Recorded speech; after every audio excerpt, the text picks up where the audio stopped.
Going to open the floor open to questions. Take 3 questions together. Yes, please. Hi, Gail. Did I understand correctly that there was a whole Women's Day planned for you, plus 20? And what is that about?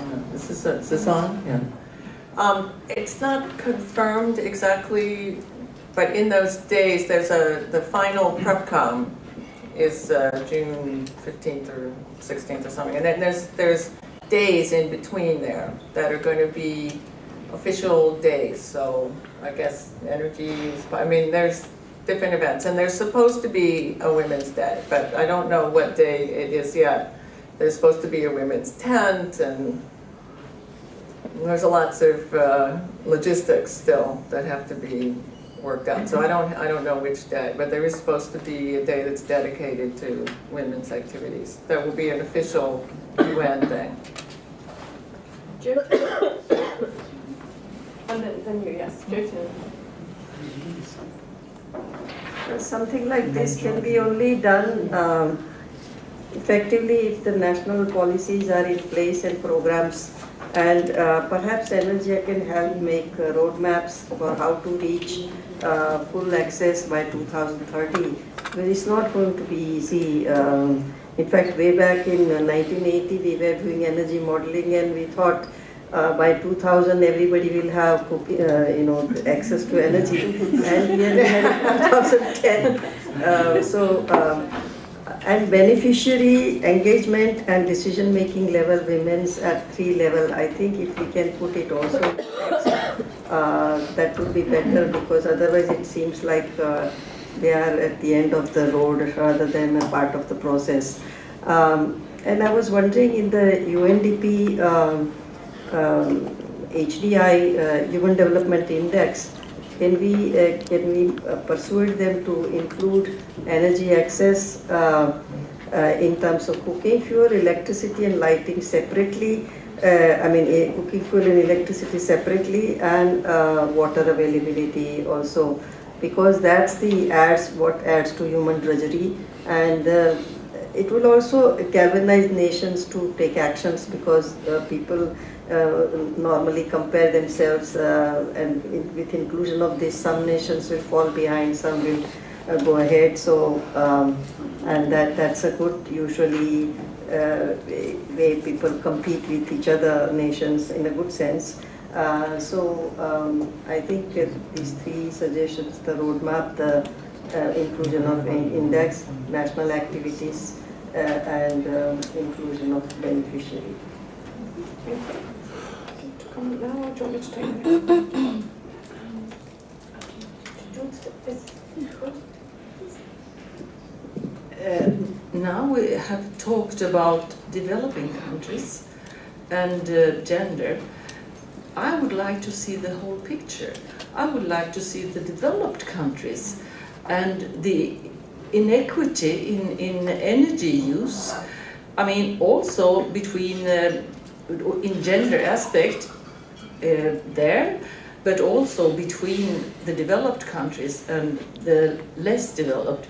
And why not in, for example, India, where you have some parts that are very undeveloped and some people live in a very developed way.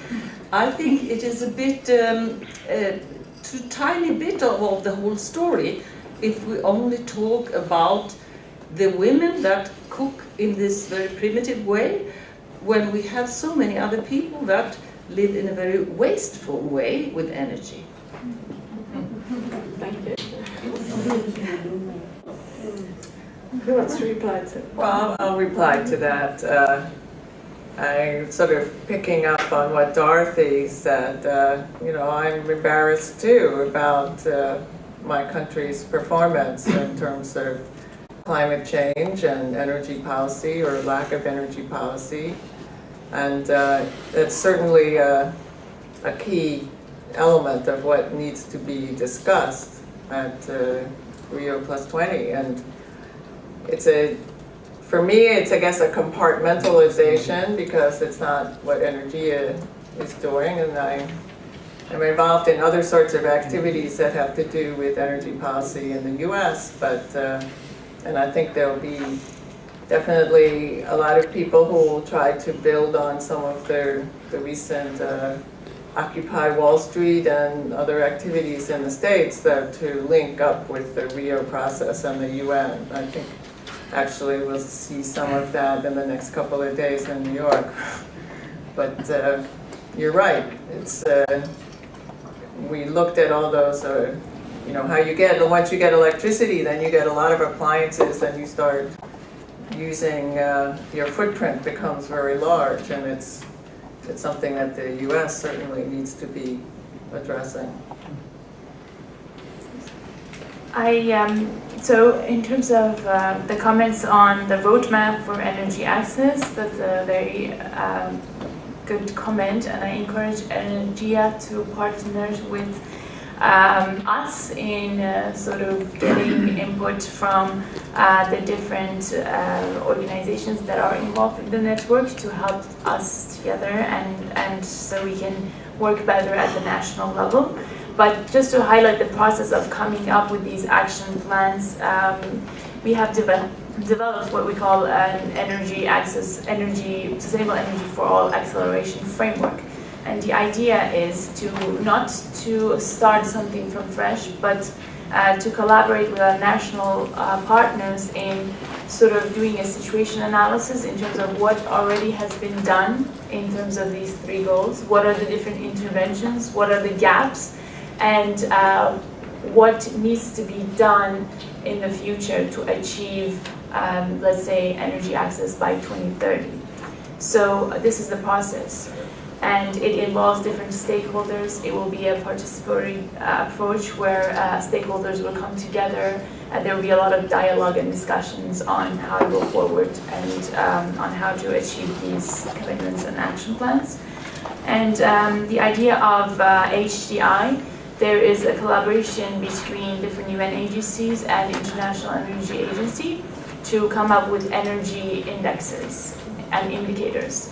One would be for energy access, electricity access, access to clean fuels, access to mechanical powers. So this is an exercise that is ongoing, and the plan is to develop these indicators and have that as part of the monitoring and tracking process that will sort of monitor countries that have committed, what is their access rate, what is their goal, and how do we track that process.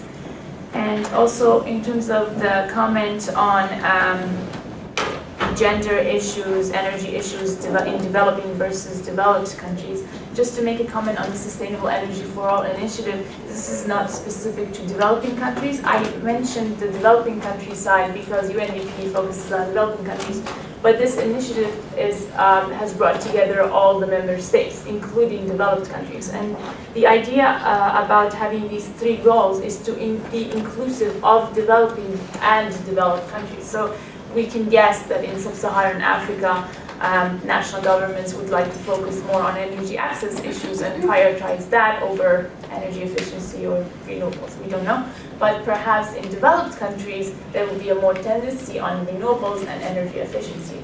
So it is a more of a comprehensive approach to sort of address the needs of developing and developed countries. I just wanted to make that clarification. Okay, take three more questions. Anne, ENERGIA, and then anybody else? You want to answer that?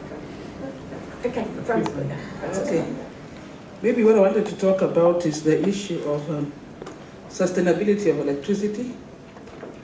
Maybe to answer what we are doing in our country. I had said we are having a program of energy saving bulbs, so that we as a company, through the government, we did buy energy saving bulbs, so that we introduced the issue of having those particular bulbs instead of the other ones, so that we can save on energy. And the program went on well, and we are doing another, we are going to be again taking around 3 million bulbs all over the country, so that people get used to having energy saving bulbs as a way of reducing the energy.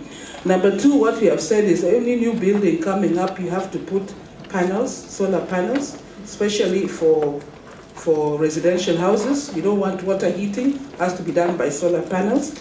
And then, of course, also when it comes to the industries, we have what we call demand-side management, which we go out and talk to the industries on the best way on how to utilize the energy that you have so that we reduce on wastage of energy. So we do have programs that are actually positioned to work on wastage of energy so that we reduce the wastage, especially when we are doing rationing, so that people use less, you use the energy more efficiently. So those programs are on, and I think we are continuing with them. And then we even have a kind of a competition each year for all the industries to see which particular industry was more efficient in the utilization of energy. Thank you.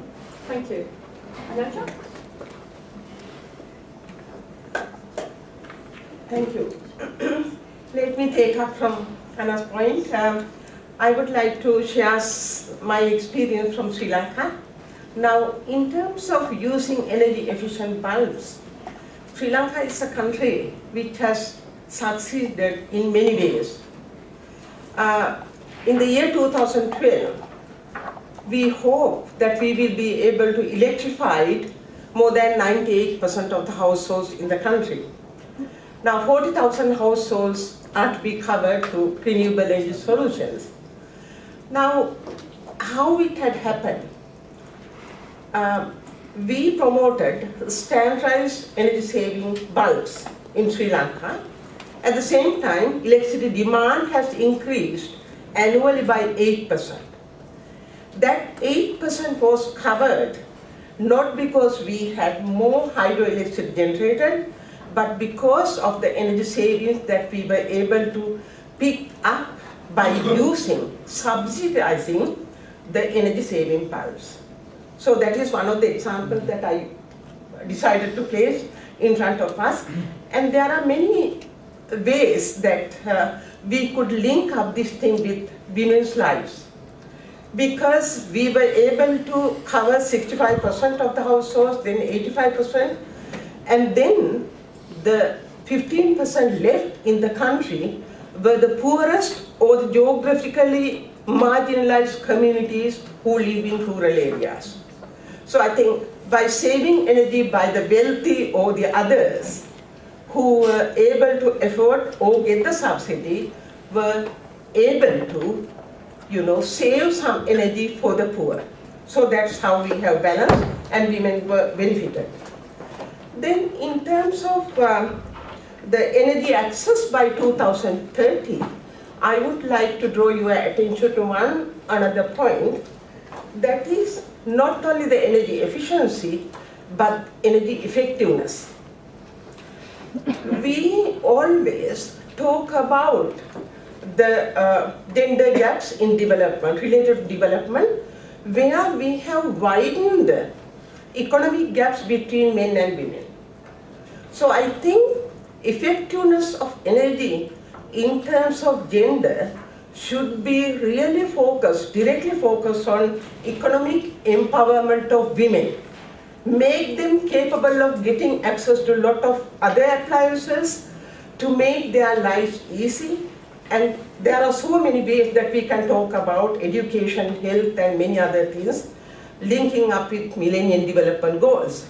But effectiveness of energy access by 2030, if we can make a sort of debate or forum during these meetings, that would be ideal, because we can get a lot of information that are available throughout the world, not only in developing countries, but in developed countries. There are huge gaps between the sort of income earned by men and women throughout the world. So I think this is effectiveness of energy access by 2030 will be one of the priority areas of our focus. Thank you very much. Thank you, ENERGIA. And Francisco? Just a quick comment. First of all, I wanted to commend the colleagues that work at UNDP. Sometimes, from my end, looking at the work that you do at a policy level, it's very fascinating, but I must recognize that it must be extremely frustrating. So I think thank you really for doing that. On that note, and on the frustrating side, They both recognise that. Judging by their faces, they yeah, exactly. So sharing my frustration, I simply wanted to say, please, I mean, you know, whoever of you deals with development banks, especially with the ADB, in the area of energy for all, which is not an engender way to.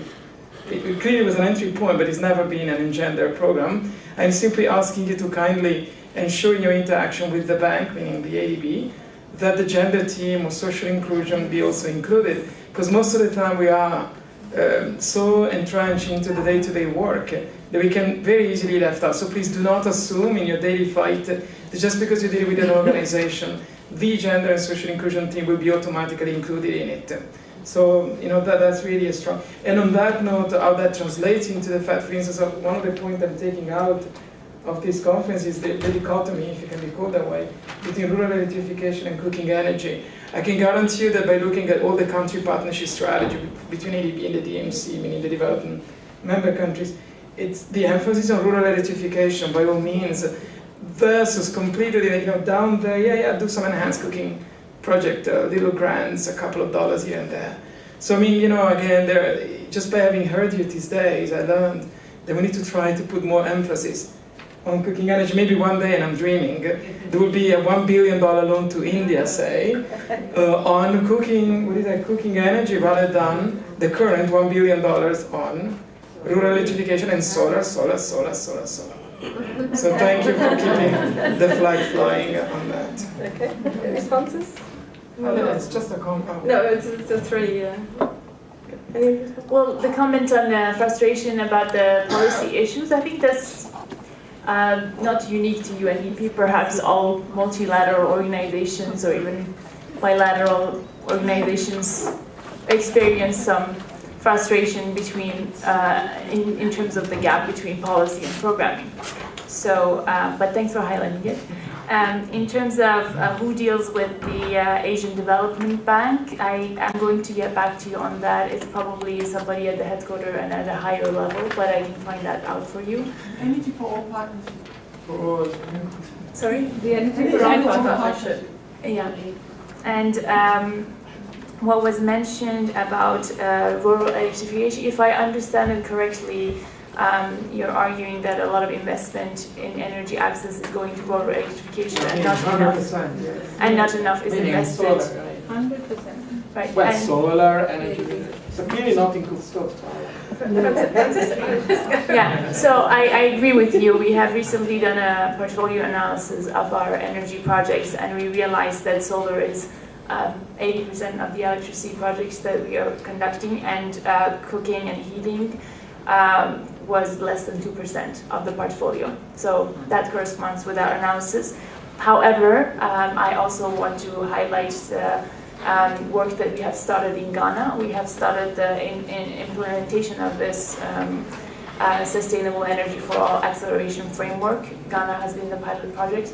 And it is a country-driven process where it is the country that decides what are the priorities and what they want to pursue. So they have actually highlighted cooking and heating as part of the focus for this exercise. So there is that recognition as well at the national level, and I think it's coming up to the international organizations. Yeah? No, I don't. I think we're ready to move on to wrapping up. I think Anya is desperate to say something, and colleague Christina is desperate. I want to check anyone at the back desperate to say something. Okay, apart from Frank, who's desperate to say something after me. Okay. Yeah. I don't know about the ENERGIA members, but I could imagine they would like to get involved in the process for the Energy Sustainable Year for All. I was just having a very practical question, actually. How can they get involved? And what platforms do you have for our members to get the gender message across?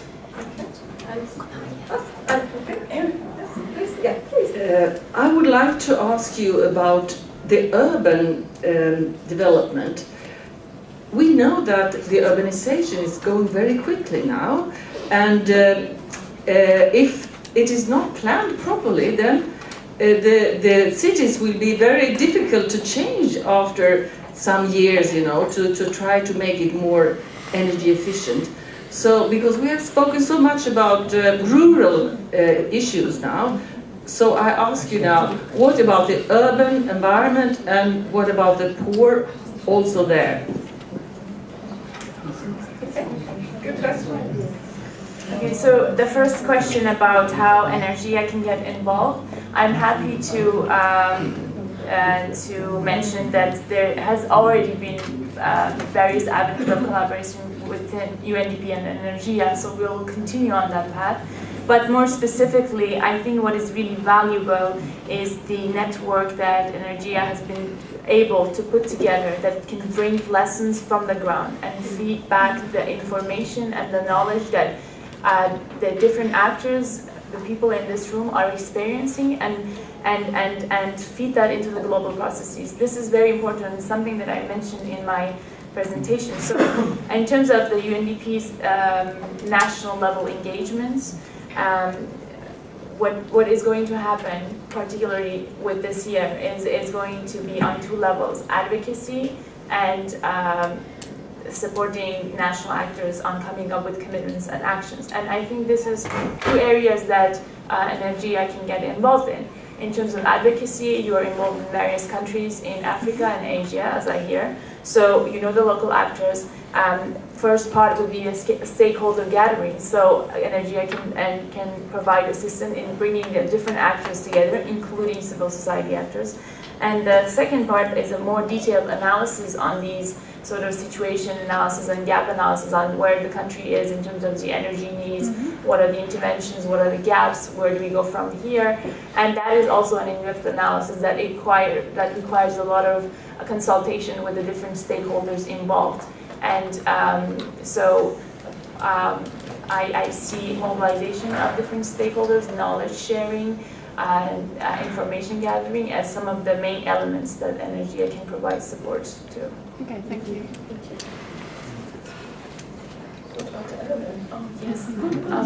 So the issue on rural versus urban development, and this has always been the question. When we talk about access, the general concept is access is normally geared towards rural, geographically more difficult areas where people are not grid connected. But you're right. I mean, slums are becoming a huge problem, and the future lies in the cities. So this is something that needs to be addressed, and I think that this is an issue that will be a point of discussion in the different processes that are happening. And so there will be different task forces that focus on slums and urban poverty, in addition to rural poverty and issues of access in slums. If I can just add something to that also, there's a whole sort of parallel process with local governments, and mayors are involved in the preparations for Rio+20, and New York mayor has been very involved in that process as well. But there's a whole segment on sustainable cities, and whether it's which includes low carbon planning and renewable energy and energy efficiency, certainly in buildings. I think that since there was a recent report by the International Energy Agency talking about the lock-in of if you don't make changes in the infrastructure, that we will be committed to carbon emissions that would raise the, above, that would come in above the target within, if the changes aren't made, I think between now and 2017. So it's a very urgent thing to be looking at the infrastructure, and I'm not sure that that's UNDP's necessary specialty, but there is a lot of emphasis on that, and this whole concept of the green economies. What does that involve? The cities are an extremely important part of that.